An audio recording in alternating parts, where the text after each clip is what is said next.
È il primo approdo da quando, lo scorso 1° novembre, l'operazione Triton, gestita dall'Unione Europea, ha preso il posto della Mare Nostrum, che per un anno ha avuto come unico sponsor l'Italia. In tutto 477 migranti, tra cui 49 donne e 20 minori, arrivati in mattinata a Porto Empedocle a bordo del mercantile panamense Gaz Concord, che li ha soccorsi nel canale di Sicilia. Le operazioni di sbarco sono state coordinate dagli uomini della Capitaneria di Porto al comando di Massimo Di Marco e da personale della Guardia Costiera, che ha fornito assistenza in banchina agli operatori sociosanitari al dispositivo delle forze di polizia. I profughi, in gran parte siriani e provenienti da diversi paesi dell'Africa subsahariana, sono in buone condizioni di salute. Una volta messo piede sulla banchina sono stati fatti salire a bordo di alcuni pullman con destinazione ai centri di accoglienza della provincia e dell'isola. E i 477 giunti stamani a Porto Empedocle fanno parte di un contingente di oltre 700 migranti soccorsi nelle ultime ore da navi mercantili dirottate dalla Guardia Costiera italiana. Le segnalazioni sono giunte alla centrale operativa di Roma tramite telefonate satellitari che indicavano la presenza in acque libiche di 3 unità con a bordo migranti in difficoltà.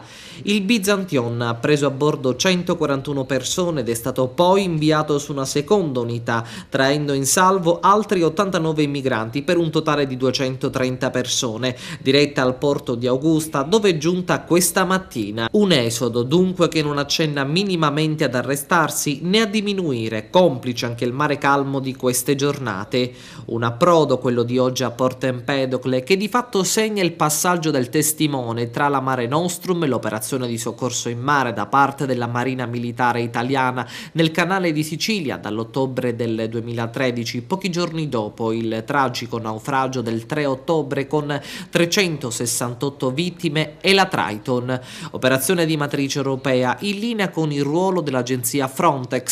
che si occupa di pattugliare le frontiere europee sul Mediterraneo, fornendo anche assistenza alle imbarcazioni in difficoltà.